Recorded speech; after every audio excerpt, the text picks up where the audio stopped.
Hello guys, तर स्वागत आहे तुमचं आपल्या या यूट्यूब चॅनलवरती. मित्रांनो, चॅनलवर नवीन असाल तर चॅनलला सबस्क्राईब नक्की करा आणि अशाच नवनवीन अपडेट्स आपल्या चॅनलवरती पाहत राहा. चला तर मग आपण आपल्या व्हिडिओकडे बोलूयात.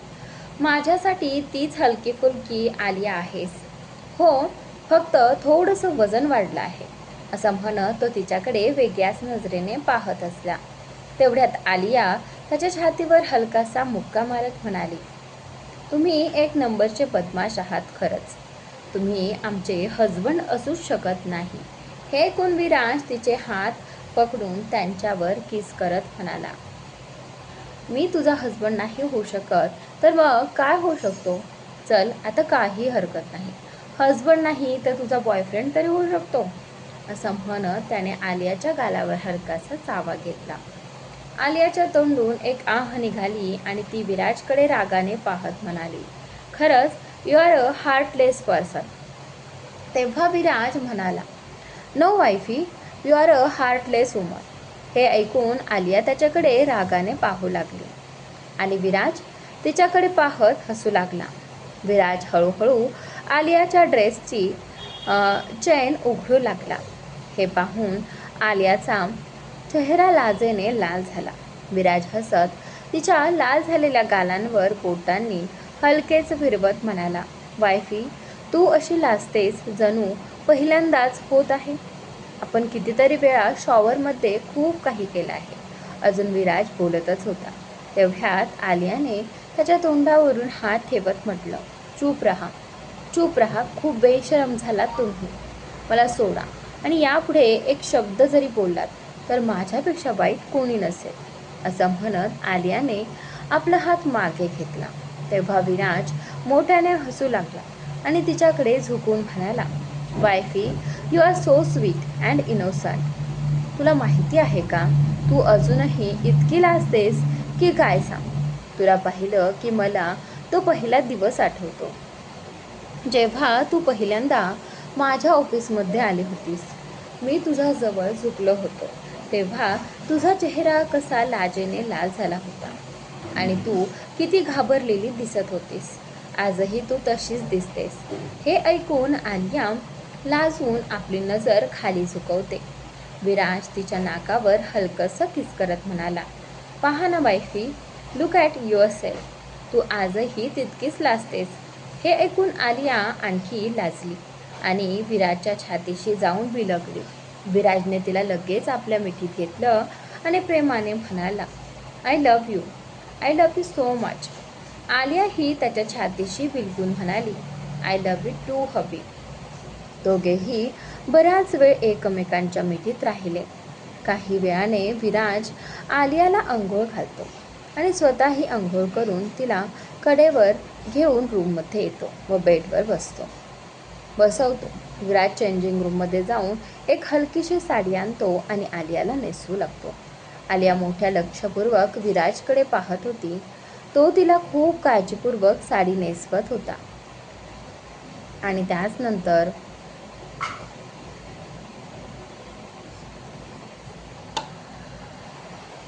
आलिया लाजत होती. जसजसं विराजच्या बोटांचा स्पर्श तिच्या शरीराला होत होता तसतसं ती शहारून जात होती आणि ते पाहून विराज हसत होता. काही वेळाने विराजने आलियाला व्यवस्थित साडी नेसवली आणि मग तिला आरशासमोर बसून तिचे केस विंचरू लागला. आलिया आरशातून विराजकडे पाहत होती. विराज स्वतःसाठी इतकं काही करताना पाहून तिच्या मनाला एक वेगळंच समाधान मिळत होतं. ती मनोमन देवाचे आभार मानत होती आणि प्रार्थना करत होती की माझ्या हजबंडला, मुलांना आणि संपूर्ण कुटुंबाला कोणाचीही नजर लागू नये. तेवढ्यात अचानक तिला एक विचित्र घबराहट आणि अस्वस्थता जाणू लागली. तिला समजत नव्हतं की अचानक तिच्यासोबत काय होत आहे. तिला अशी घबराहट आणि बेचैनी का वाटत होती. तिच्या चेहऱ्यावरील भाव हळूहळू बदलू लागले आणि तिचा चेहरा उतरल्यासारखा दिसू लागला. विराज जो आलियाला तयार करत होता त्याने आरशातून तिचा बदललेला चेहरा पाहिला आणि तो दचकला. तो लगेच तिच्या जवळ येऊन म्हणाला, काय झालं वायफी, तुझा चेहरा असा का उतरला आहे? मी केस विंचरताना चुकून जास्त जोरात ओढले का? आलिया लगेच त्याला समजावत म्हणाली, नाही नाही, तसं काहीच नाही. त्यानंतर ती म्हणाली, मला असं वाटत आहे की काहीतरी वाईट होणार आहे, पण नेमकं काय हे मला समजत नाहीये. तेव्हा विराज तिचे केस कुरवाळत आणि तिच्या गालाला स्पर्श करत म्हणाला, असं काहीही होणार नाही वाईफी, आता काहीही वाईट होणार नाही. आतापर्यंत आपल्या आयुष्यात खूप वाईट घडून गेलं, पण आता जे काही होईल ते सगळं चांगलंच होईल. तुझा नवरा तुझ्यासाठी जे काही माझ्याकडून शक्य होईल ते सगळं करेल. मी तुला दुःखात पाहू शकत नाही. हे ऐकून आलिया खूप आनंदी झाली आणि लगेच विराजच्या गळ्यात जाऊन पडली. विराजनेही तिला मिठी मारली आणि तिच्या पाठीवरून प्रेमाने हात फिरकू लागला. काही वेळाने विराज आपल्या खोलीत गेला आणि कपडे बदलून बाहेर आला. आलिया पूर्णपणे तयार झाली होती. तिने विराजकडे पाहिलं आणि तिची नजर त्याच्यावरच खिळून राहिली. विराज जांभळ्या रंगाच्या कुर्ता पायजाम्यात तयार झाला होता. त्याचे कपडे आलियाच्या कपड्यांशी अगदी जुळत होते. आलियाने जांभळ्या रंगाची ब्रँडेड साडी नेसली होती, पण ती फार जड नव्हती. विराजने तिच्यासाठी खूप खास डिझाईन करून अशी साडी मागवली होती, जी खूप हलकी होती. ती रेडीमेड साडी होती, ज्यामध्ये घड्या आधीच तयार होत्या, फक्त ती व्यवस्थित परिधान करायची बाकी होती. आलियाने विराजकडे पाहिलं आणि पुढे जाऊन त्याच्या कपाळावर हलकेच चुंबन घेतले. मग त्याचे गाल आपल्या हातात धरून ती म्हणाली, हबी, तुम्ही खूप हँडसम आणि अट्रॅक्टिव्ह दिसत आहात. आलियाच्या तोंडून स्वतःची स्तुती ऐकून विराज आपल्या केसात हात फिरवत म्हणाला, खरंच मी तुला इतका अट्रॅक्टिव्ह वाटतो का? त्यावर आलिया म्हणाली, हो, तुम्ही मला नेहमीच अट्रॅक्टिव्ह वाटता. हे ऐकून विराज खोटं नाराज होत म्हणाला, मला तसं वाटत नाही. तू माझ्याकडे कधी लक्षच देत नाहीस. हे ऐकून आलिया हसू लागली आणि म्हणाली, असं काही नाही, मी तुमच्याकडे खूप लक्ष देते. तुम्ही कधी लक्ष दिलंच नाही की मी तुम्हाला कधी बारायक्याने पाहते. हे ऐकून विराज हसला आणि त्याच वेळी आलियाला घेऊन पार्टी हॉलमध्ये प्रवेश करू लागला. खन्ना पॅलेसच्या बागेला अतिशय सुंदर पद्धतीने सजवण्यात आलं होतं. बागेच्या प्रवेशद्वारावर फुलांच्या माळा आणि रंगीबेरंगी दिवे लावले होते. त्याचबरोबर बागेच्या एका बाजूला एक सुंदर मंडप उभारण्यात आला होता. त्या मंडपाभोवती रंगीबेरंगी फुले सजवली होती आणि आत एका बाजूला एक छोटासा झुला ठेवला होता. त्या झुल्यावर आलियाला बसायचे होते. त्याच्यासमोर अनेक खुर्च्या ठेवलेल्या होत्या आणि दुसऱ्या बाजूला पाहुण्याच्या जेवणाची व्यवस्था करण्यात आली होती. हळूहळू सर्व पाहुणे यायला सुरुवात झाली. राठोड कुटुंबांचा प्रत्येक समारंभ खूप भव्य आणि सुंदर असतो, त्यामुळे कुणीही हा कार्यक्रम चुकवू इच्छित नव्हते. आता बरेच लोक आले होते आणि तिथे उपस्थित असलेले विराजचे आई वडील सर्वांचे स्वागत करत होते. सर्वजण खूप उत्साहित होते. आलिया विराजसोबत तिथे आली. विराजची आई लगेच तिच्याकडे गेली आणि तिला प्रेमाने घेऊन त्या सुंदर सजवलेल्या झुल्यावर बसवलं. झुल्यावरही सुंदर फुले आणि रोषणाई केली होती. तेवढ्यात धावत कृष आणि तृष तिथे आले आणि आपल्या आईच्या पायांजवळ उभे राहत म्हणाले. आलियाने आपल्या दोन्ही मुलांकडे पाहून हसत त्यांच्या केसांवरून प्रेमाने हात फिरवत विचारलं, तुम्ही दोघांनी काही खाल्लं का? दोघांनीही मान हलवत उत्तर दिलं, हो, आजीने आम्हाला जेवायला दिलं. हे ऐकून आलिया आनंदी झाली. तेवढ्यात विराजचे आजोबा आजीही तिथे आले. हळूहळू सर्व लोक जमू लागले आणि पंडितजींच्या सांगण्यावरून गोद भरायची रस्म सुरू झाली. सर्वप्रथम पंडितजींनी पूजा केली आणि आलियाच्या कपाळावर तिलक लावून तिला अर्चना करण्यास सांगितलं. आलियाने त्यांनी सांगितल्याप्रमाणे सर्व विधी केले. त्यानंतर गोद भरायची पुढील रस्म सुरू झाली. सर्वात आधी आजी पुढे आल्या. त्यांनी आलियाच्या ओटीत काही फळं आणि मिठाई ठेवली व तिला आशीर्वाद दिला. त्यासोबतच त्यांनी एक सुंदर नेकलेसही भेट दिला. आलिया उठून त्यांच्या पाया पडली. आजीने तिच्या डोक्यावर हात ठेवून तिला आशीर्वाद दिला आणि त्या निघून गेल्या.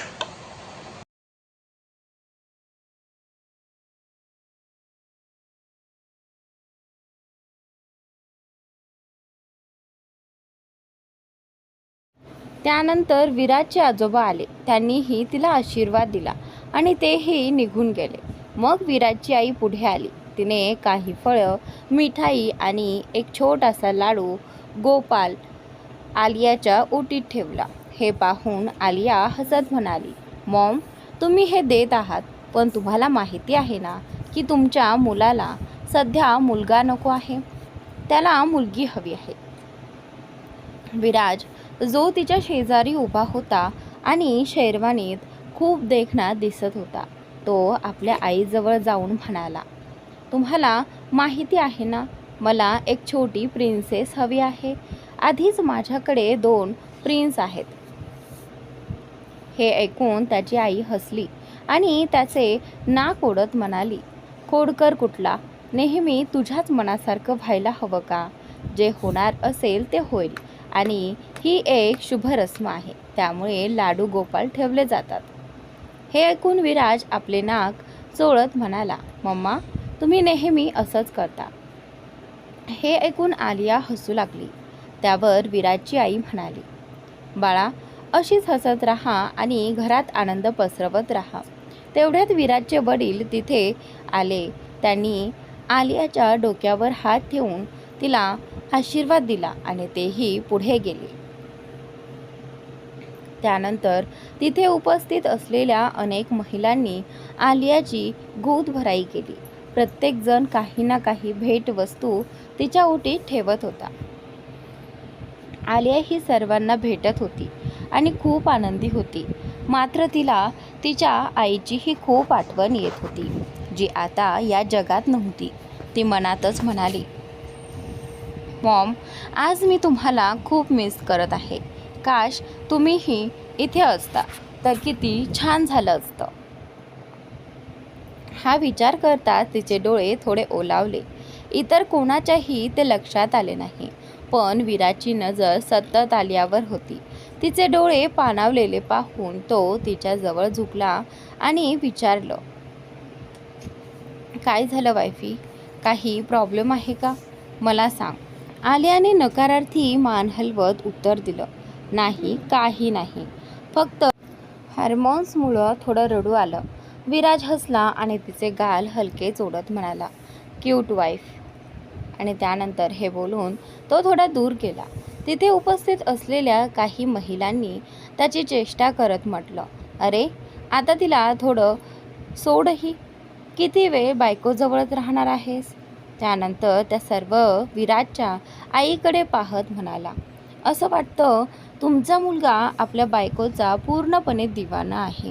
हे ऐकून विराजची आई हसत म्हणाली, हो, माझा मुलगा खरंच आपल्या बायकोचा दिवाना आहे. माझी सून इतकी चांगली आहे की तिला कोणीही सोडून जाऊ इच्छिणार नाही. तेवढ्यात विराज काहीतरी बोलला, जे ऐकून तिथे उपस्थित सर्वजण आश्चर्यचकित झाले. तेव्हाच विराज सगळ्यांकडे पाहत लगेच म्हणाला, जर तुम्हा लोकांना जास्त प्रॉब्लेम असेल तर तुम्ही तुमच्या नवऱ्यांपासून दूर राहा. मला माझ्या बायकोजवळ राहायला खूपच आवडतं. हे ऐकून सगळे लोक हसू लागले आणि काही लोक लाजू लागले. काही वेळाने तिथे ढोल नगाऱ्यांसह काही लोक आले आणि नाचू लागले. आलिया खूप आनंदाने ते पाहू लागली आणि तिचंही नाचण्याचं मन होऊ लागलं. तेव्हा विराज तिला थांबवत म्हणाला, बिलकुल नाही, तू इथेच बस आणि सगळ्यांना डान्स करू दे. आलिया लगेच म्हणाली, नाही, माझंही मन करत आहे. तेव्हा विराजने आलियाचा हात पकडून आपल्या हातात घेतला आणि म्हणाला, बिलकुल नाही, तू कुठेही जाणार नाहीस. तुला माहिती आहे ना, या अवस्थेत जास्त हालचाल करायची नाही. हे ऐकून आलियाने विचित्रसा चेहरा केला आणि तोंड फुगवून बसली. विराज काही हसत म्हणाला, तू ना अगदी लहान मुलींसारखी आहेस. कोणी सांगेल का की तू 2 मुलांची आई आहेस आणि अजून एक बाळ तुला होणार आहे. हे ऐकून आलियाने विराजच्या छातीवर हलकासा टोचा मारत म्हटलं, तुम्ही मला खूप त्रास देता. हे बोलून ती त्याला स्वतःपासून दूर करण्याचा प्रयत्न करू लागली. पण विराज तिथून गेला नाही. तिकडे ढोल नगारे वाजत होते आणि सगळे लोक नाचण्यात मग्न होते. सगळे खूप आनंदी होते. तेव्हा सगळेजण विराजच्या आईवडिलांना बोलावून म्हणाले, तुम्ही दोघे आजी आजोबा होणार आहात, त्यामुळे तुम्हालाही डान्स करावा लागेल. विराजची आई आधी नकार देत होती, पण सगळ्यांच्या आग्रहामुळे शेवटी तिने मान्य केलं आणि तीही सगळ्यांसोबत नाचू लागली. सगळे लोक आलियाजवळ येऊन तिच्या बाळंतपणाच्या शुभेच्छा देऊ लागले. आलिया हे सगळं पाहत होती आणि विराजच्या आईला नाचताना पाहून खूप आनंदी झाली होती. विराजसुद्धा आपल्या आईला नाचताना पाहत होता. तेवढ्यात काही लोक आले आणि विराजलाही ओढून घेऊ लागले आणि म्हणाले, तू बाबा होणार आहेस, त्यामुळे तुलाही डान्स करावा लागेल. हे म्हणताच तिथे गाणं वाजू लागलं. विराजला नको असूनही काही बोलता आलं नाही आणि तो मजबुरीने जाऊ लागला. जाताना त्याने आलियाकडे डोळ्यांनी इशारा करून म्हटलं, तू इथेच राहा आणि इथून अजिबात हलू नकोस. आलियाने होकारार्थी मान हलवली. पण तिथे एक असा व्यक्ती होता ज्याची नजर पूर्ण वेळ आलियावरच खिळलेली होती. आलिया आता एकटी बसली होती आहे हे पाहताच त्याने कानात लावलेलं स्पीकर ऑन केलं आणि कोणाला तरी सूचना दिल्या. त्याच्या सांगण्यावरून तिथली लाईट बंद करण्यात आली. लाईट बंद होताच तिथे एकच गोंधळ उडाला आणि सगळे लोक इकडे तिकडे पळू लागले. विराज धावत आलियाकडे जाऊ लागला, पण तेवढ्यात एक मोठी किंकाळी घुमली. जशी ती किंकाळी सगळ्यांच्या कानावर पडली तसे सगळे दचकले, कारण सगळ्यांना समजलं होतं की ती किंकाळी दुसऱ्या कुणाची नसून आलियाचीच होती. सगळे खूप घाबरले होते आणि आलियाला शोधत होते.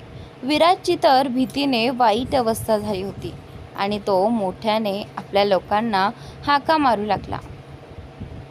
काही वेळातच सगळ्या लाईट्स पुन्हा सुरू झाल्या. तोपर्यंत बरेच लोक इकडे तिकडे गेले होते. विराज मोठ्याने ओरडत सगळ्यांकडे पाहून म्हणाला, सगळे जिथे आहात तिथेच उभे राहा. सगळे शांतपणे आपल्या जागी उभे राहिले. विराज घाईघाईने आलियाला शोधू लागला, पण ती कुठेच दिसत नव्हती. हे पाहून तो हादरून गेला आणि संपूर्ण हॉलमध्ये तिला शोधू लागला. तो लगेच आपल्या गार्ड्सना आदेश देत म्हणाला, लवकर शोधा, तुमची लेडी बॉस कुठे आहे. सगळे गार्ड्सही चारही बाजूंनी शोधू लागले. त्यांनी प्रत्येक ठिकाणी शोध घेतला, पण आलिया कुठेच सापडली नाही. सगळे खूपच आश्चर्यचकित झाले होते. एवढ्या कमी वेळात आलिया गेली तरी कुठे.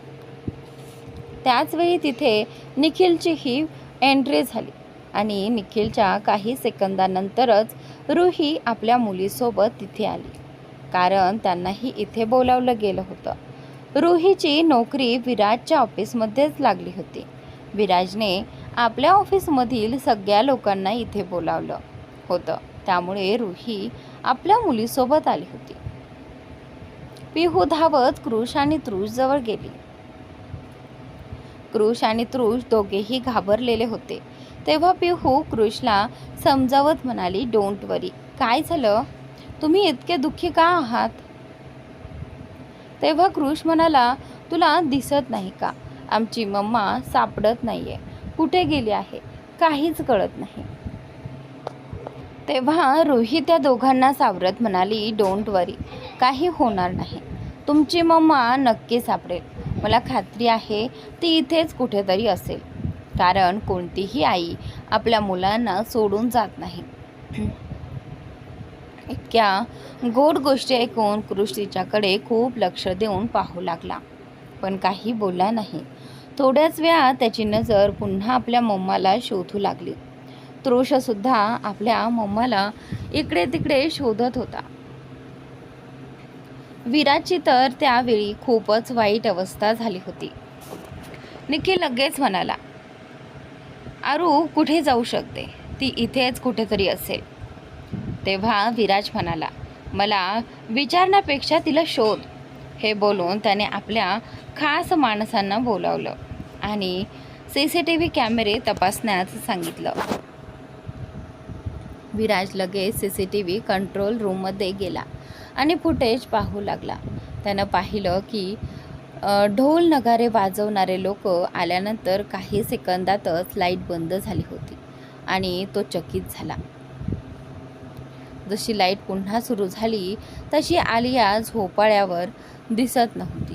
तो विचार करू लागला की नेमकं काय झालं असेल. मग अचानक त्यांचं लक्ष गेलं की लाईट बंद होण्याच्या अगदी काही सेकंद आधी झोपाळ्याच्या मागे कोणीतरी उभं होतं. ते पाहून तो हादरून गेला आणि म्हणाला, हे इथे कसं? Oh no. हे बोलत त्याने आपल्या डोक्यावर हात ठेवला आणि बाहेर आला. रोहितही विराजसोबत बाहेर आला आणि विराजकडे पाहत म्हणाला, बॉस काय झालं? तुम्ही इतके चिंतित का आहात? विराज म्हणाला, तेच झालं जे व्हायला नको होतं. ज्याबद्दल आपण इतकी वर्ष विसरून गेलो होतो ते पुन्हा परत आलं आहे. असं म्हणत तो इकडे तिकडे शोधू लागला. मग त्याने रोहितला काही काम दिलं आणि रोहित आपल्या कामाला लागला. जिया ही खूप घाबरलेली होती. तिकडे विराजची आई सतत रडत होती आणि जिया त्यांना सावरत होती. तेवढ्यात रुही त्यांच्या जवळ येऊन म्हणाली, डोंट वरी मॅडम, काही होणार नाही. मला खात्री आहे की त्या पूर्णपणे ठीक असतील. तिकडे आजी आजोबांची ही अवस्था खूप वाईट झाली होती. इतक्या वर्षानंतर त्यांना आलिया परत मिळाली होती आणि त्यांच्या नातवाच्या आयुष्यात पुन्हा आनंद आला होता. आता तर त्यांच्या घरात पंतूही येणार होता आणि अशा परिस्थितीत आलिया कुठे जाऊ शकते? आलिया सध्या गरोदर होती. तिचा 7वा महिना सुरू होता आणि अशा अवस्थेत तिचं अपहरण होणं कोणालाही सहन होत नव्हतं. सगळे चिंतेत होते आणि सर्वांना आलियाची काळजी वाटत होती. विराज रागाने आणि अस्वस्थपणे चारही बाजूंनी आलियाचा शोध घेत होता. त्याने आपली सगळी माणसं संपूर्ण शहरात पसरवली होती, पण आलियाबद्दल कुठलीच माहिती मिळत नव्हती. निखिलनेही आपल्या माणसांना आलियाचा शोध घ्यायला सांगितलं. दरम्यान निखिलची नजर रुहीकडे गेली आणि रुहीची ही नजर क्षणभर निखिलकडे गेली, पण तिने लगेचच नजर खाली केली. निखिलच्या मनात एक वेदना उठली आणि तो मनात म्हणाला, मी अशी कोणती चूक केली आहे की तू माझ्यावर इतकी नाराज आहेस? मग तो स्वतःला सावरत म्हणाला, नाही, मी नंतर तुझ्याशी बोलतो. आधी मला आरूला शोधायचं आहे. इतक्या त्याच्या कानावर एक गोड आवाज पडला, अंकल, अंकल थांबा. एक छोटी मुलगी निखिल जवळ आली आणि म्हणाली, अंकल, माझ्या फ्रेंडच्या मम्मीला शोधून आणा ना. त्या खूप चांगल्या आहेत. मी त्यांना पाहिलं आहे. त्या कृष आणि तृषला शाळेतून घ्यायला यायच्या. त्या खूप गोड आंटी आहेत. हे ऐकून निखिलने प्रेमाने तिच्या गालावरून हात फिरवला आणि म्हणाला, जर तुला इतकंच हवं असेल तर तुझे अंकल त्यांना नक्की शोधून आणतील. तू अजिबात काळजी करू नकोस. असं म्हणत त्याने तिच्या गालावरती प्रेमाने चुंबन घेतलं. ते पाहून ती मुलगीही हसली आणि आपल्या चमकत्या डोळ्यांनी निखिलकडे पाहू लागली. निखिलला आपल्या मुलीकडे पाहून खूप प्रेम येत होतं. तिच्या तोंडून अंकल हा शब्द ऐकून त्याला खूप वाईट वाटलं. त्याची इच्छा होती की त्याची मुलगी त्याला डॅडी म्हणावं.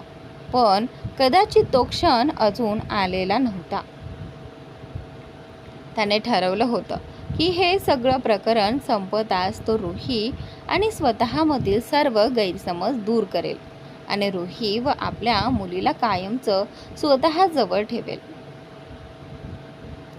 तो तिच्या गालाला स्पर्श करून म्हणाला, बाळा, तू मम्मीकडे जा, मी लगेच येतो.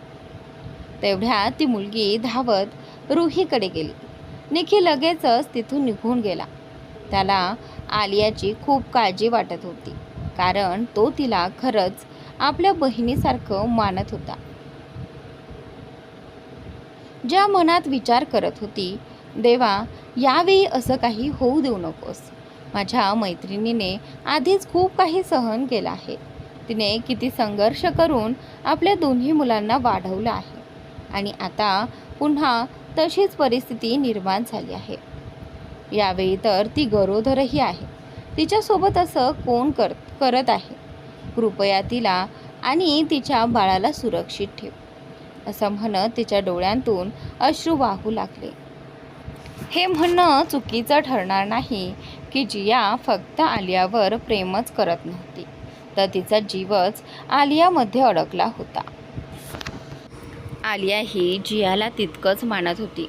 दोघींमध्ये खरंच खूप सुंदर नातं होतं.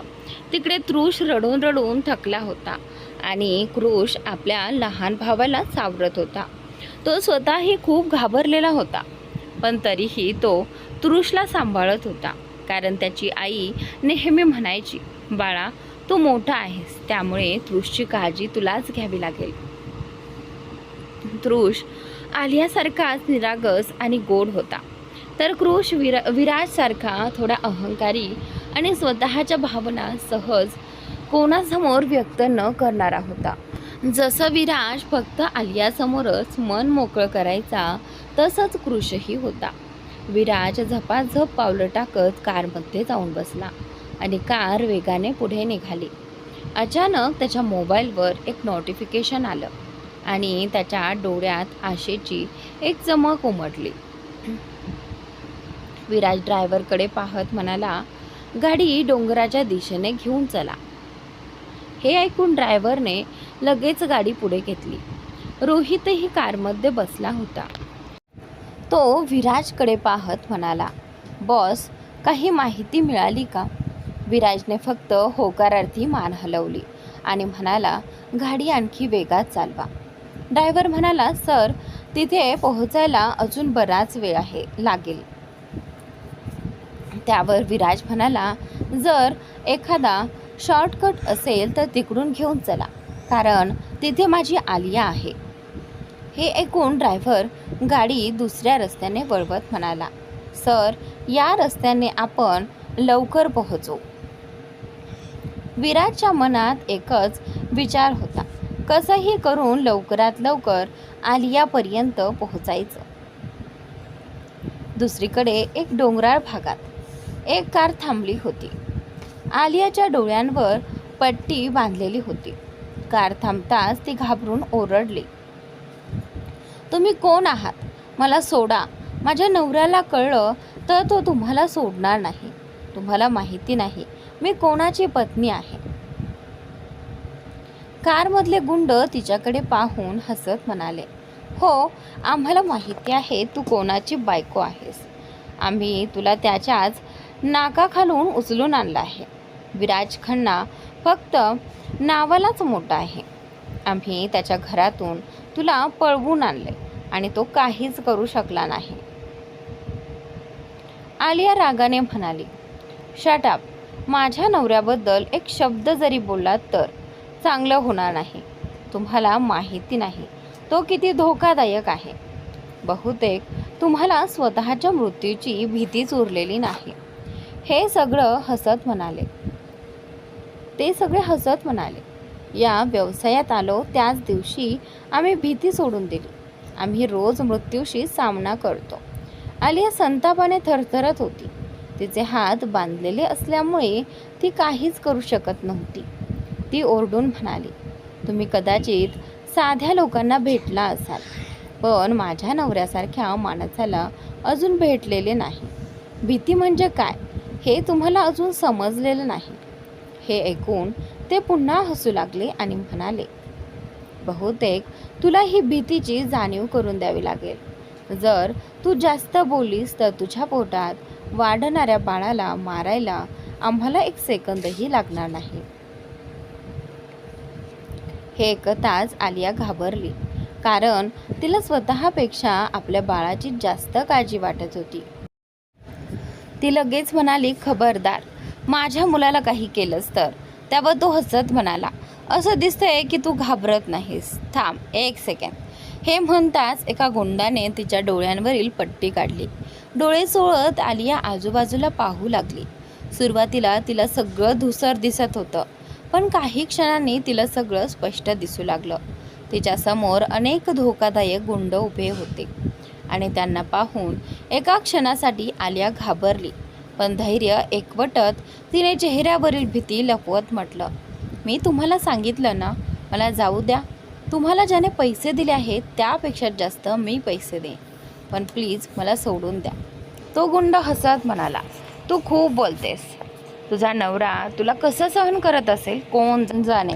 किती वेळापासून बोलत आहेस, आमचं डोकं दुखायला लागले. आता तुझी बडबड आम्ही अजिबात ऐकणार नाही. असं म्हणत त्या गुंडाने कमरेतून बंदूक काढली आणि आलियाच्या पोटावर ठेवली. हे पाहून आलिया खूप घाबरली. काही क्षण विचार करून ती म्हणाली, माझ्या मुलाला काही करण्याचा विचारही करू नका. माझ्या मुलाला काही झालं तर तुमचं काय होईल याची तुम्ही कल्पनाही करू शकत नाही. माझ्या मुलात माझ्या पतीचा जीव आहे. त्याला एक ओरखडाही लागला तरी तुमचा श्वास बंद होईल. तुम्ही मृत्यूसाठी तडफडाल, पण तुम्हाला मृत्यूही मिळणार नाही. हे ऐकून तो गुंड डोकं हलवत म्हणाला, अगं मुली, ही तर वेडी करून सोडते. खूप बोलते ही. माझं तर मन होतंय आत्ताच हिचा खेळ संपवावा. असं म्हणत तो तिच्या डोक्यावर बंदूक ठेवणार इतक्यात दुसरा गुंड म्हणाला, नाही, तू असं काही करू शकत नाहीस. बॉसने हिला मारण्याचा आदेश दिलेला नाही आणि बॉसला तर हिला साधा ओरखडाही लागू नये असंच वाटतं. त्यामुळे अशी चूक करण्याचा विचारही करू नकोस. आलिया हे सगळं ऐकत होती. ती विचार करू लागली की यांना कोणीतरी पैसे दिले आहेत आणि कोणीतरी आहे जो तिला मिळवू इच्छितो. ती विचार करू लागली की अखेर तो कोण असू शकतो. मग ती त्यांच्याकडे पाहत म्हणाली, मला सांगा, तुम्हाला मला किडनॅप करायला कोणी सांगितलं? खरं खरं सांगाल तर मी तुम्हाला जाऊ देईन आणि मला सुखरूप घरी सोडलं तर माझे पतीही तुम्हाला काही करणार नाहीत. तेवढ्यात एका गुंडाने कपडा घेतला आणि आलियाच्या तोंडावर बांधला. तो म्हणाला, हिची बडबड ऐकून ऐकून आमचे कान पकले. बॉसला हिच्यात काय दिसलं कोण जाणे, ज्यासाठी हिला किडनॅप करायला सांगितलं. ही तर पूर्ण बडबड मशीन आहे. दुसरा गुंड म्हणाला, खरंच आली तेव्हापासून डोकं खाल्लंय हिने. अजून बॉस आले नाहीत का? असं म्हणत ते समोर पाहू लागले. आलिया काही बोलण्याचा प्रयत्न करत होती, पण तिला बोलता येत नव्हतं.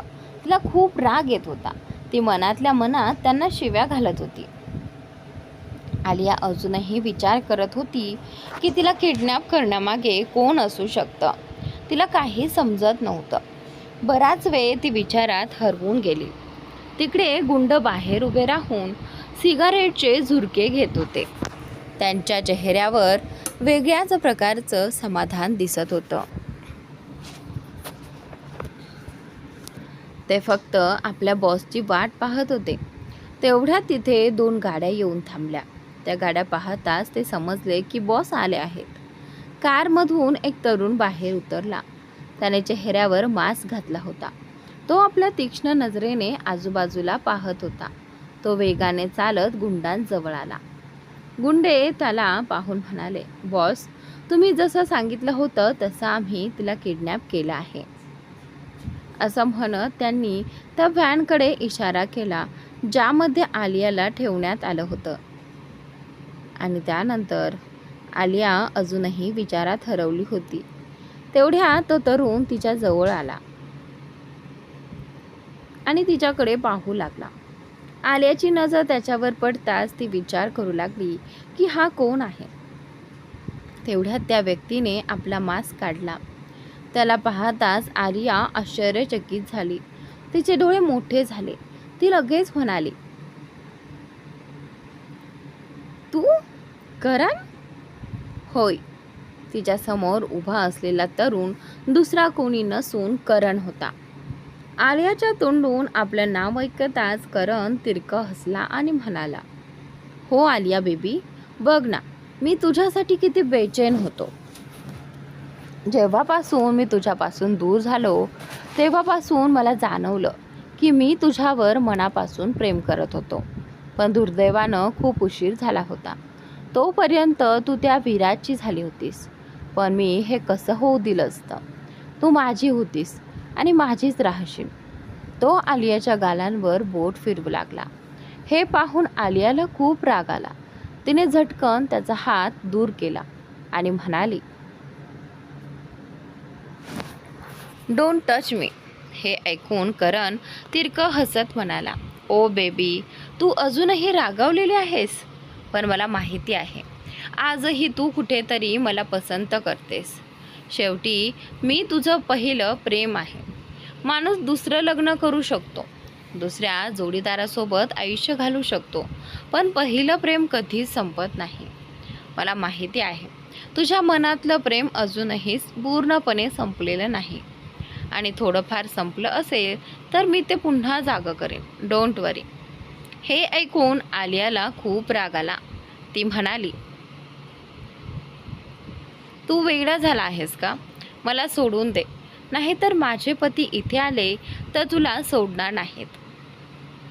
हे ऐकताच करण मोठ्याने हसू लागला आणि म्हणाला, अच्छा, तो येईल, विराज खन्ना, जो इतकी वर्ष तुला शोधू शकला नाही. तो आता तुला काय शोधणार? तो इथे पोहोचेपर्यंत मी तुला घेऊन या देशापासून खूप दूर निघून गेलेलो असेन. मग तो कितीही प्रयत्न केला तरी तुला शोधू शकणार नाही. हे ऐकून आलियाला खूप राग आला. ती संतापून म्हणाली, तू असं काहीही करणार नाहीस. तुला माहीत आहे ना, मला तुझ्यात अजिबात रस नाही. मी माझ्या पतीवर खूप प्रेम करते. माझी 2 गोंडस मुलं आहेत आणि मला अजून एक बाळ होणार आहे. त्यामुळे तुझे हे मूर्खपणाचे विचार बंद कर आणि मला जाऊ देत. करण आलियाचं बोलणं ऐकून तिच्या पोटाकडे पाहतो. तिचं फुगलेलं पोट पाहून त्याला खूप राग येतो आणि दात खात तो म्हणाला, हे मूल त्या विराटचं आहे ना? डोंट वरी बेबी, मी याला रस्त्यातून हटवून टाकेन. कारण मला नाही हवं की माझ्या आणि तुझ्यामध्ये तिसरं कोणी असावं. हे मूलसुद्धा नाही, तेही त्या विराटचं. कारण जोपर्यंत हे असेल तोपर्यंत तू त्याच्यासाठी तळमळत राहशील आणि तिची वाट पाहत राहशील. जेव्हा हे संपेल तेव्हा तू पूर्णपणे माझी होशील. आलिया आश्चर्याने करणकडे पाहते आणि तिचं तोंड उघडच राहतं. ती लगेच म्हणाली, करण, या मुलाबद्दल काहीही बोलायची तुझी हिंमतच कशी झाली? तेव्हा करण म्हणाला, तसाचही हे घाणेरडं रक्त आहे. हे ऐकताच आलिया रागाने संतापली आणि म्हणाली, खबरदार, माझ्या मुलाला घाणेरडं रक्त म्हटलंस तर ही माझ्या पतीची निशाणी आहे आणि मी माझ्या पतीवर खूप प्रेम करते आणि करत राहीन. तुझ्यासारख्या निर्दयी माणसावर मी कधीच प्रेम करू शकत नाही. आणि पहिल्या प्रेमाचा प्रश्न असेल तर तू माझं पहिलं प्रेम कधीच नव्हतास. मी तुझ्यावर कधीच प्रेम केलं नव्हतं. माझ्या कुटुंबाने तुझ्याशी माझं लग्न ठरवलं होतं म्हणून मी तुझा आदर करत होते. पण ज्या दिवशी तू मला फसवलंस आणि माझ्या सावत्र बहिणीसोबत गेलास त्या दिवशी तुझ्याबद्दलचा आदरही संपला. हे ऐकून करणला खूप राग आला. त्याने रागाने आलियाचे केस मागून घट्ट पकडले आणि म्हणाला, काय म्हणालीस तू? तू माझा तिरस्कार करतेस? तू माझ्यावर कधी प्रेम केलं नाहीस? आलिया त्याच्याकडे रागाने पाहत म्हणाली, हो, मी तुझा खूप तिरस्कार करते. करणला हे ऐकून खूप राग आला होता आणि आलिया बोलतच होती. तुझ्यात आहे तरी काय? तू कधी माझ्या पतीला पाहिलं आहेस का? ते तुझ्यापेक्षा खूप जास्त देखणे आणि सुंदर आहेत. त्यांच्यात अशी एकही गोष्ट नाही जी नसावी.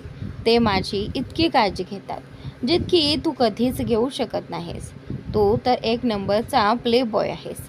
तुला तर रोज नवीन मुली हव्या असतात. हे ऐकून करणला खूप राग आला आणि त्याने रागाच्या भरात आलियाच्या गालावर जोरदार थप्पड मारली. तिचं डोकं एका बाजूला जाऊन आदळलं आणि तिच्या तोंडातून एक किंकाळी बाहेर पडली. हे होताच करण घाबरला. तो तिचा चेहरा पकडून म्हणाला, सॉरी सॉरी बेबी, तू ठीक आहेस ना? त्याच्या चेहऱ्यावर घाबरल्याचे भाव आले आणि तो तिचं डोकं कुरवाळू लागला. तू मला एवढा राग का आणतेस? तुला माहिती आहे ना मी तुझ्यावर खूप प्रेम करतो आणि मला नाही आवडत की माझ्याशिवाय तुझ्या ओठांवर दुसऱ्या कोणाचं नाव यावं. आणि तू सारखी माझ्या शत्रू विराजचं नाव घेत आहेस. तुला माहिती आहे ना मी त्याचा किती तिरस्कार करतो. ज्या दिवसापासून ज्याने तुला माझ्यापासून दूर केलं त्या दिवसापासून माझा तिरस्कार वाढतच गेला आहे. म्हणूनच माझ्यासमोर माझ्या शत्रूचं नाव अजिबात घेऊ नकोस. कारण मला तुला फक्त माझं बनवायचं आहे. मी तुझ्यावर खूप प्रेम करतो आणि नवीन मुलींचा विषय असेल तर मी तुला वचन देतो बेबी, एकदा तू माझी झालीस की मी दुसऱ्या कोणत्याही मुलीकडे जाणार नाही. मी तर मायरालाही सोडून दिलं आहे. हे ऐकताच आलिया त्याच्याकडे रागाने पाहत म्हणाली, मग माझ्याकडे का आला आहेस? ती दुसऱ्याजवळ गेली तर तू ही दुसरी कोणीतरी शोधून घे. मला तुझ्यात अजिबात रस नाही. हे ऐकून करणला खूप राग आला आणि जिथे आलियाच्या डोक्याला दुखापत झाली होती तिथेच त्याने जोराने दाब दिला. त्यामुळे तिच्या तोंडातून किंकाळी बाहेर पडली आणि ती म्हणाली, सोड मला करण, तू वेडा झाला आहेस का? हे ऐकून करण लगेच तिची काळजी घेत म्हणाला, सॉरी मला राग आला होता. मी तुला सांगितलं ना बेबी, मला राग आणू नकोस, नाही तर मी तुला अशीच दुखापत करीन. माझ्यासोबत असं कधी करू नकोस. आलिया करणच्या सगळ्या वागण्याने त्रस्त झाली होती. तिला समजत नव्हतं की हे सगळं काय चाललं आहे. पण कुठेतरी तिला जाणवत होतं की करण पूर्णपणे वेडा झाला आहे. तो तिच्या गालावरून हात फिरवत म्हणाला, बेबी प्लीज, असं म्हणत तो पुढे आला आणि आलियाच्या कपाळावर चुंबन घेऊ लागला. आलियाला त्याचा खूप राग येत होता. तिने त्याला ढकलण्याचा प्रयत्न केला पण करण तिच्यापासून दूर झाला नाही. उलट त्याने तिची कंबर घट्ट पकडली. आलियाला खूप राग आला होता आणि करणने अचानक कंबर पकडल्यामुळे तिच्या पोटात वेदना सुरू झाल्या. तिच्या तोंडातून किंकाळी बाहेर पडली. ती लगेच म्हणाली, सोड मला करण, माझ्या पोटात खूप दुखत आहे. हे ऐकताच करण तिच्या पोटाकडे पाहू लागला आणि त्याचे डोळे रागाने लाल झाले. तो रागाने आलियाकडे पाहत म्हणाला, हे त्या विराजचं आहे ना? मी तुझ्या शरीरावर त्याचा एकही अंश सहन करू शकत नाही. तेव्हा करण असं काही बोला ज्यामुळे आलिया पूर्णपणे हादरून गेली. आलिया जोरजोरात किंचाळत होती तर करण तिची किंकाळी ऐकून चेहऱ्यावर हात फिरवत म्हणाला, सॉरी बेबी, मला माहीत आहे तुला खूप वेदना होत असतील, पण मी काय करू? जेव्हा मी तुझ्या फुगलेल्या पोटाकडे पाहतो तेव्हा मला त्यात विराजचा अंश दिसतो. मला असं वाटतं की विराज खन्ना अजूनही तुझ्या खूप जवळ आहे, अजूनही तुझ्या आसपास आहे. तुम्ही दोघं एकत्र असल्याचं चित्र माझ्या डोळ्यांसमोर फिरत राहतं. मला हे अजिबात सहन होत नाही आणि तू त्याच्या इतकी जवळ कशी गेलीस हेही मला सहन होत नाही. तू माझी आहेस, फक्त माझी आहेस आणि माझीच राहशील. आता तुझ्या कुशीत कोणताही जीव किंवा अंश येणार असेल तर तो फक्त माझाच असेल, दुसऱ्या कुणाचाही नाही. तुला माहिती नाही मी तुझ्यावर किती प्रेम करतो, किती वेडा आहे तुझ्यासाठी. मी तुझ्यासाठी पूर्णपणे वेडा झालो आहे. खरंच आलिया, मला माहिती आहे तुला खूप वेदना होत असतील, पण तुला या वेदना सहन कराव्या लागतील. आयुष्यभराच्या या संकटातून मुक्त होण्यासाठी तुला थोडा वेळ हा त्रास सहन करावा लागेल बेबी. तेव्हाच आपण दोघं आनंदाने प्रेमाने राहू शकू. नाहीतर मी कायम त्याला पाहत राहीन आणि स्वतःलाच दोष देत राहीन. मला ते सहन होणार नाही, असं म्हणत त्याने तिच्या कपाळावर चुंबन घेतलं. आलियाला करणचा खूप तिरस्कार वाटत होता आणि त्याच्यासोबत असुरक्षितताही जाणवत होती. त्याला स्वतःपासून दूर ढकलत ती वेदनेने म्हणाली, दूर राहा माझ्यापासून करण. पुन्हा असं काही केलंस तर मी तुला सोडणार नाही. असं म्हणत ती पुन्हा किंचाळू लागली. तिच्या वेदना वाढतच होत्या. हे पाहून करणला खूप राग आला. त्याचे डोळे लाल झाले. त्याने मुठी आवळल्या आणि दात खात म्हणाला, नाही तर खरं तर इथे आलिया आहे, पण इथे चुकून अवंतिका झालंय एडिटमध्ये, तर त्यासाठी सॉरी, पण तुम्ही समजून घ्या. नाही आलिया बेबी, तू मला स्वतःपासून दूर करू शकत नाहीस. मी तुझ्या जवळच राहणार आहे आणि तुला कधीही स्वतःपासून दूर जाऊ देणार नाही. असं म्हणत तो पुढे आला आणि पुन्हा तिच्या पोटावर जोरात मारलं. त्यामुळे आलियाच्या तोंडून पुन्हा एक वेदनादायक किंकाळी बाहेर पडली. ती ओरडत म्हणाली, नाही नाही करण, प्लीज असं करू नको. असं ओरडत असते. तिच्या पोटात त्रास होत असतो. वेदनांनी कळवळत ती पुन्हा मोठ्याने किंचाळू लागली. तिच्या डोळ्यातून अश्रू वाहू लागले. तर तो वेड्यासारखा हसत होता. हसत हसत तो म्हणाला, बेबी मला माहिती आहे तुला खूप वेदना होत असतील, पण मी काय करू, मला हे सहन होत नाही. या संकटातून मुक्त व्हायलाच हवं. असं म्हणत तो वेड्यासारखा हसत राहिला आणि म्हणाला, खूप लवकर तुला या संकटातून मुक्ती मिळेल. हे बाळ मरेल आणि मग आपण दोघं आनंदाने एकत्र राहू. आलियाच्या डोळ्यातून सतत अश्रू वाहत होते. ती विनवणी करत होती. करणला म्हणाली, प्लीज करण, असं करू नको. असं म्हणत ती अडखळत कारमधून बाहेर पडू लागली. तिच्या पोटात असह्य वेदना होत होत्या. तेवढ्यात करण तिच्याकडे पुढे आला, पण आलियाने पूर्ण ताकद लावून त्याला एक झटका देत दूर केलं आणि बाहेर आली. ती अडखळत पुढे चालत होती, पण तीव्र वेदनांमुळे तिला नीट चालताही येत नव्हतं. या क्षणी ती विराजची आठवण काढत होती. विराज, तुम्ही कुठे आहात? लवकर या, नाहीतर आपल्या बाळाला काहीतरी होईल. करणने पाहिलं की आलिया त्याच्यापासून दूर जात आहे, म्हणून तो तिच्या मागे गेला. तेवढ्यात त्याला तिथे पडलेला एक लोखंडी रॉड दिसला. त्याने तो उचलला आणि म्हणाला, बेबी आता तुला या बाळापासून कायमची सुटका मिळेल. असं म्हणत तो रॉड घेऊन तिच्याकडे धावला. आलिया हळूहळू पुढे जात होती. तेवढ्यात करण तिच्या जवळ पोहोचला आणि म्हणाला, नाही बेबी, मी तुला माझ्यापासून दूर जाऊ देणार नाही. आलिया बेबी, तू माझी आहेस. आलियाने करणच्या डोळ्यात पाहिलं. त्याच्या नजरेत तिला भीती वाटू लागली. जसा तो तिला मारणार होता तशी ती म्हणाली, तू माझ्यावर नाही, मायरावर प्रेम करतोस. तू तिचा नवरा आहेस. माझ्यापासून दूर राहा. त्यावर करण म्हणाला, तुला माहिती आहे ना, तरीही मी त्या मायराला स्वतः मारलं. 2 दिवसांपूर्वीच मी तिला माझ्या हातांनी मारलं. आपल्या दोघांच्या मध्ये कोणीही येऊ शकत नाही. ती मला फसवण्यासाठी आली होती आणि माझ्यासोबत रात्र घालवू इच्छित होती. मीही तिचा वापर केला आणि नंतर तुला माझं बनवण्याची योजना आखली. मग तिला मारून जनावरांसमोर फेकून दिलं. हे ऐकताच आलियाचे डोळे आश्चर्याने मोठे झाले.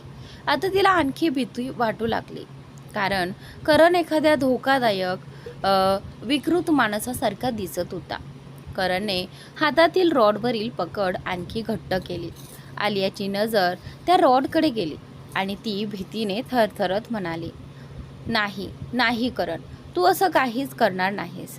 प्लीज, मला आधीच खूप वेदना होत आहेत. तिच्या चेहऱ्यावर वेदना स्पष्ट दिसत होत्या. कपाळावर घाम आला होता आणि डोळ्यातून अश्रू सतत वाहत होते. पण करणला त्याचा काहीच फरक पडत नव्हता. तो म्हणाला, बस बेबी, फक्त थोडंसंच दुखेल. असं म्हणत तो रॉड तिच्या पोटावर मारणार इतक्यात अचानक गोळी झाडल्याचा आवाज आला. ती गोळी थेट करणच्या हाताला लागली. त्याच्या हातातील रॉड खाली पडला. करण वेदनेने ओरडला आणि मागे वळून पाहिलं. तिथे अनेक गार्ड्स जमले होते. विराज रागाने त्याच्याकडे चालत आला आणि त्याच्या चेहऱ्यावर एका मागोमाग एक ठोसे मारत म्हणाला, माझ्या बायकोसोबत असं करण्याची तुझी हिंमत कशी झाली? तू माझ्या बायकोचं अपहरण केलंस? CCTV फुटेज पाहताच मी तुला ओळखलं होतं. तू तिथे फक्त पाहणीसाठी आला होतास, पण तू इतकी घाणेरडी चाल खेळशील असं मला वाटलं नव्हतं. CCTVमध्ये तुझा चेहरा पाहताच मला समजलं होतं की तोच आहे तूच.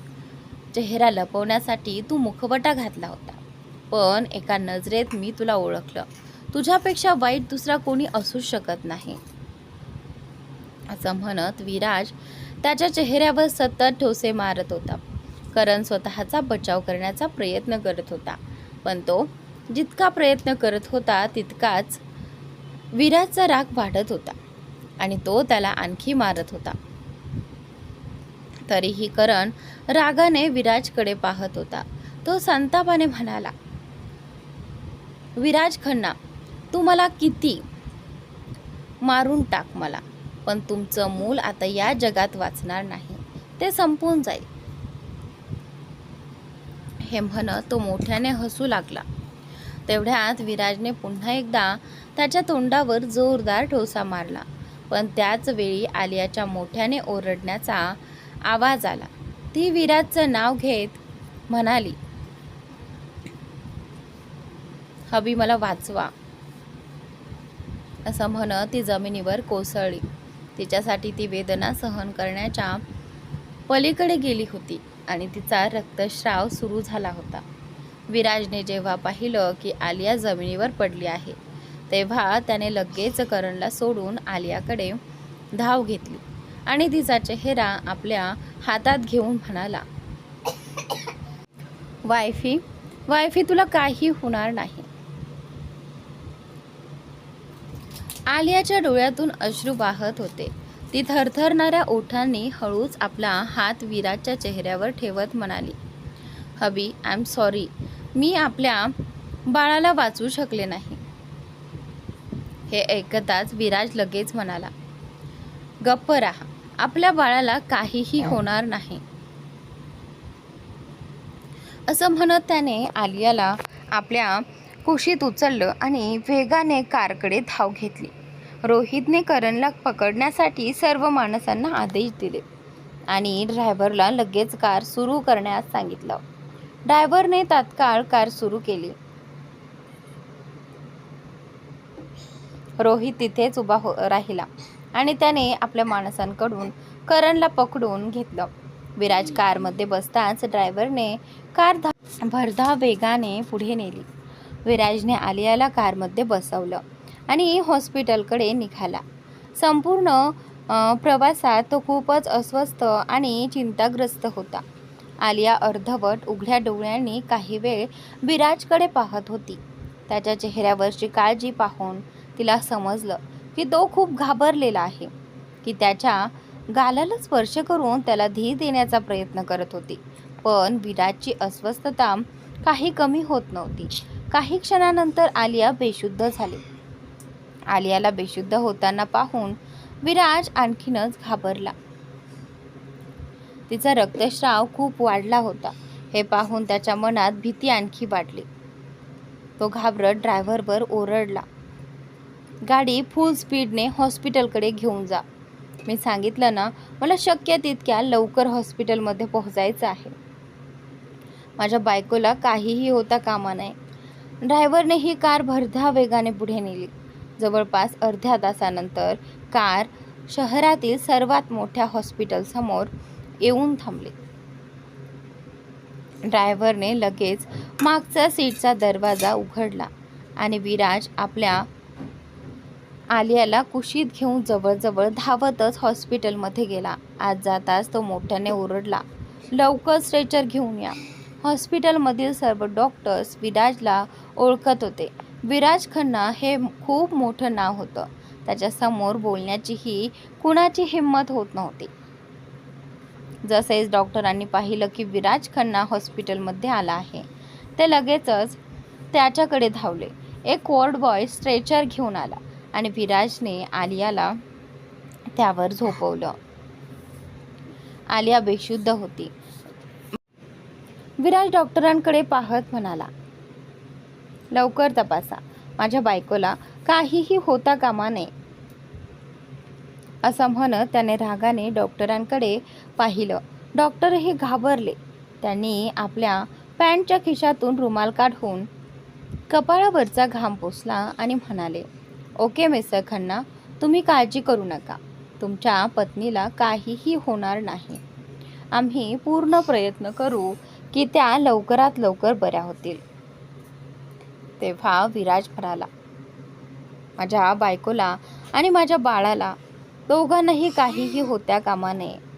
डॉक्टर म्हणाले, तुम्ही निश्चिंत राहा सर, आम्ही पूर्ण प्रयत्न करू की तुमच्या पत्नीला आणि बाळाला काहीही होऊ नये. मित्रांनो, आजचा भाग इथे संपतोय. पुढील भाग नक्की पहा.